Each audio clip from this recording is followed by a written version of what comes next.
My name is Candice Stevens. I have the privilege of leading the Sustainable Finance Coalition as its CEO and founder. What we do is to unpack tailor-made finance solutions for nature, and we do this in a cross-collaborative way across the African continent. It's really an exciting space to think about the role of nature finance. Africa has an incredible amount of biodiversity, some amazing landscapes and seascapes, but they do require sustainable flows of finance to fully flourish. And that is exactly the role of the Sustainable Finance Coalition. We partner with nature's custodians, we partner with financial institutions to be able to determine what are the most viable finance solutions at our disposal that we can create, innovate, design and develop and ensure that they reach the people and places that need it the most. It's an emerging sector and a space that allows us to really push the boundaries of our understanding when we think about nature finance and its role. Our goals at the Sustainable Finance Coalition are to increase the amount of sustainable finance available for Africa's people and places, and really to be able to put the sustainable use of our resources front and center. We have many countries across the African continent with an amazing array of natural wealth, but how do we make sure that they're utilizing it in the most appropriate way, that we're thinking about growing emerging economies?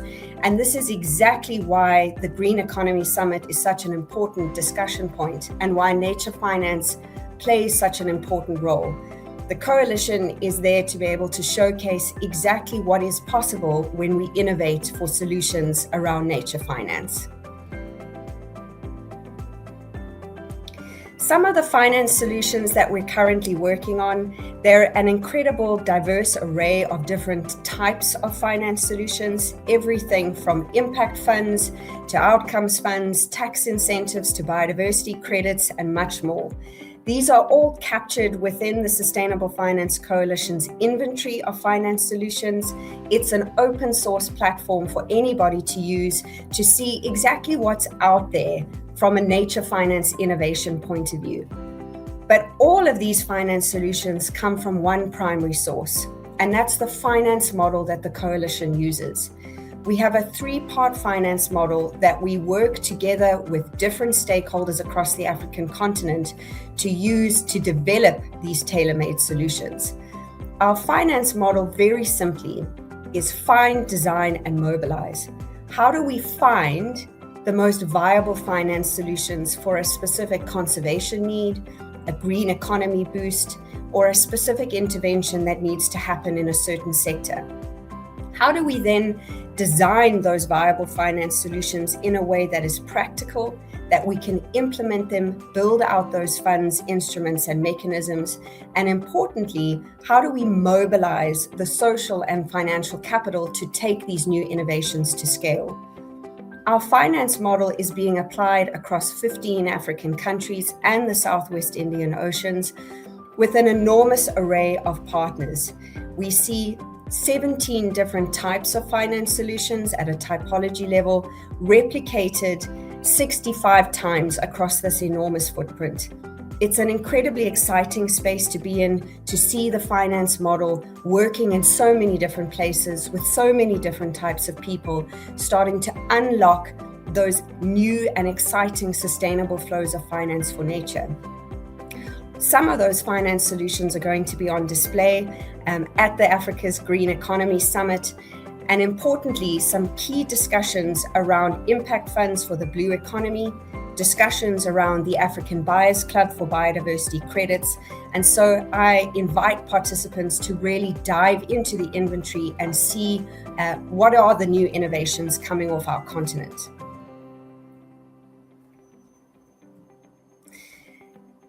The continent really offers us a space of innovation, a space to pioneer, to push the boundaries of our understanding around nature finance.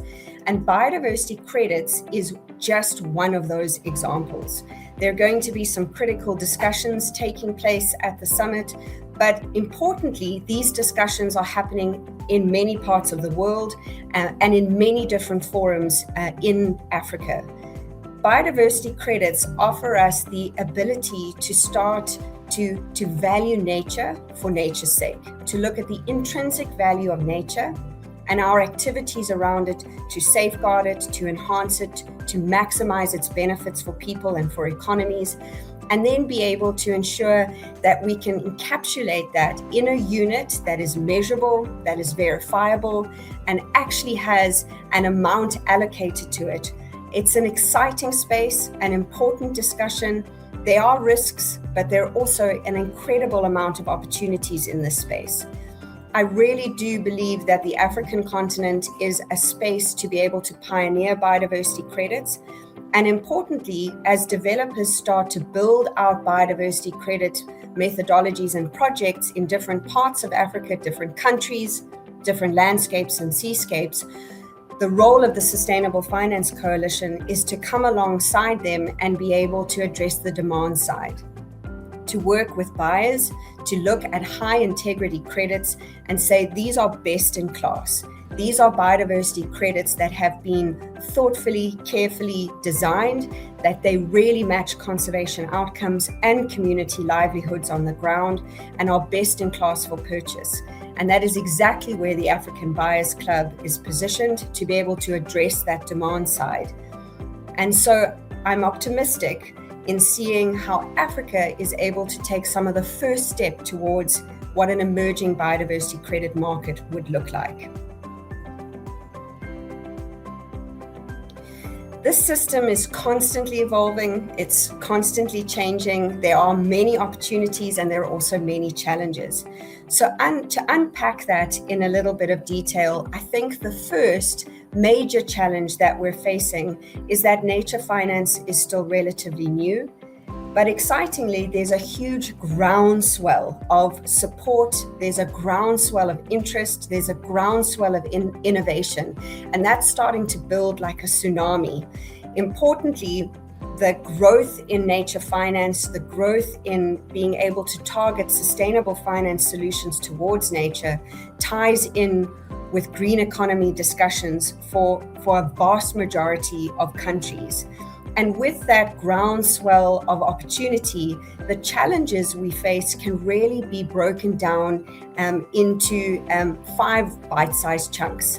Firstly, when things are new, when things are nascent, we often have terminology challenges. The different types of terms that we use between the conservation sector and the finance sector means that we can get lost in translation. One of the roles that the Sustainable Finance Coalition is to be able to act as that bridge between nature and finance, particularly on the terminology challenges. How we begin to describe new nature finance solutions to each other is a challenge, and one that we're very deliberately addressing so that we're able to cross-pollinate language and we're able to cross-pollinate the value that nature brings to finance and that finance brings to nature. Secondly, another challenge that we're facing is a lot of disjuncture between different sectors. Again, this is starting to change.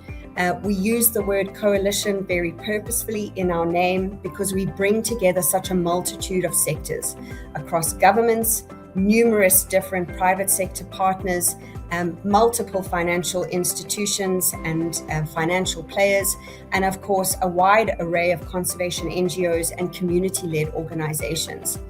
The meetup between all of these different sectors and all of these different expertise is critically important if we're going to be able to take some of these new innovative nature finance solutions to scale.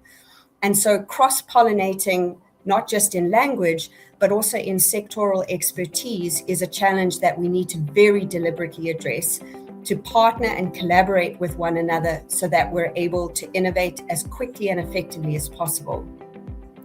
A third challenge that I want to highlight is the fact that we have to be able to meet different types of risk appetite. When we're looking at a very new, a very innovative nature finance solution, we need to be able to address the more typical sources of capital and understand what their risk profile is.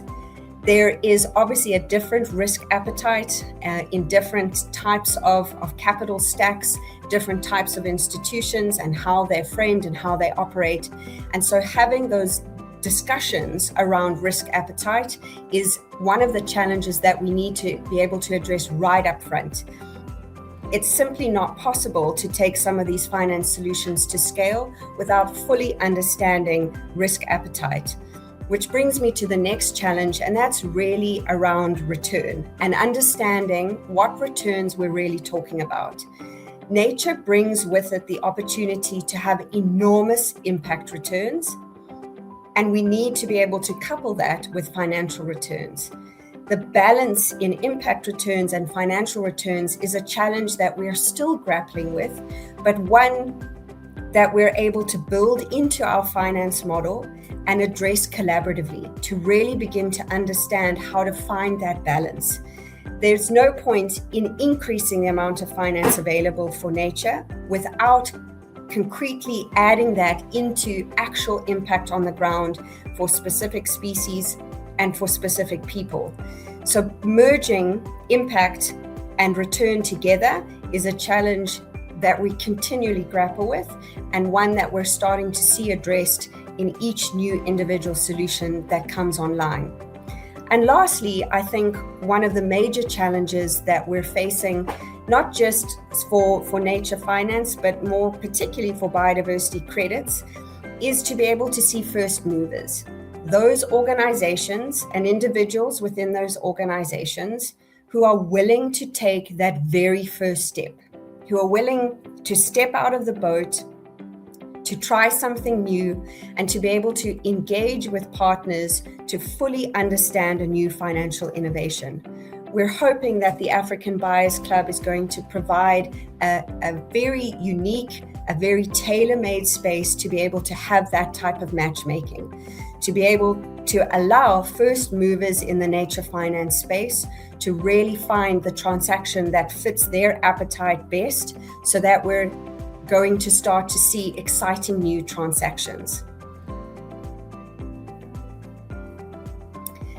I think I've mentioned it a couple of times in this discussion around the role that Africa really has to play and how we can take advantage of some of these new nature finance solutions, how we can take advantage of the opportunities that emerging economies and emerging markets can play. I think what we really need to understand about the African continent is that we're sitting on some of the world's greatest natural wealth. So much biodiversity is being lost all around the world. So many places are facing enormous climate risks. And one thing that Africa has at its disposal, from its oceans to its mountains to its savannas to its cities, is a vast array of biodiversity. Often this is not looked at as the asset that it truly is for us. In understanding and really appreciating the full natural wealth that our continent holds means that we can start to tap into an asset source that can boost new economies. And with so many countries facing fiscal contraction, many countries facing economic slowdown, we want to be able to boost our continent's ability to create jobs, to be able to increase opportunities for small and medium enterprises, and ultimately to be able to grow sectors of the economy that are going to give us a long-term future. The green economy is vitally important for that. And so being able to understand and couple Africa's natural wealth with those new opportunities in the green economy is something that I believe we need to latch hold of, because it's the future that the African continent holds within our hands.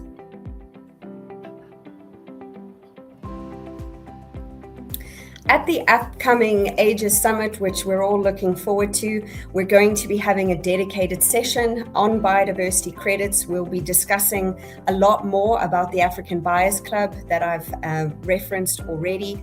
And importantly, we're going to have experts who are deeply involved in the development of biodiversity credits. They're going to be bringing unique perspectives around what does it actually take to develop a biodiversity credit, and for some to actually ask critical questions. What is a biodiversity credit? How is it different from carbon credits? How are we avoiding some of the pitfalls that we saw in the carbon market, particularly in the early days?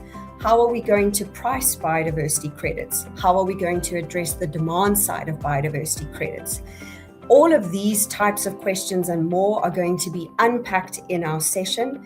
And really what we'd love to be able to showcase is the fact that nature finance is highly innovative. Biodiversity credits are one of those innovations. There are risks, there are opportunities, and we're now poised to start to see some of the first biodiversity credit transactions take place. So I'm looking forward to having that discussion with those who will be joining us and be able to put biodiversity credits on the map.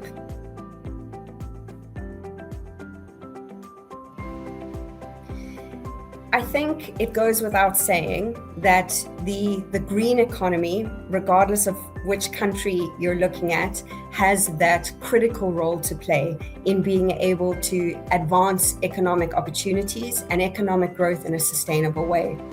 I've already emphasized the importance of Africa's natural wealth, and the green economy has the ability to harness that natural wealth, and importantly, to do so in a sustainable way. So having a summit like AGES means that like-minded people from a variety of backgrounds, a variety of skill sets, experience, and expertise can gather together and start to bring their different sectoral perspectives into one space. What I'm hoping to see is an incredible amount of dialogue and interaction around what are these new emerging opportunities, and to see the meet and match between different types of organizations so that we can take some of the very concrete and specific opportunities and finance solutions forward at the summit. Lastly, I'd like to just sum up a little bit around the importance of nature finance for the African continent. We stand poised to be able to create new and emerging economies, which has resounding development impact and development in a sustainable way for a multitude of economies across our African continent. The role of nature finance in doing that is so critically important. We need to be able to move beyond a space where nature has been a nice to have, where nature is something that we think about adjacent to the normal everyday considerations, regardless of what sector we find ourselves in. The important next steps we need to take in building out green economies, in increasing sustainable development opportunities, is to actually lock on to individual finance solutions that have nature and people at their heart. And by doing that, we can start to see an increase of sustainable finance flow into businesses and initiatives that cross the divide between nature finance. The role of the Sustainable Finance Coalition is to really support holding that space, to act as a bridge between nature finance and to truly show what's possible when we collaborate together and push the boundaries of innovation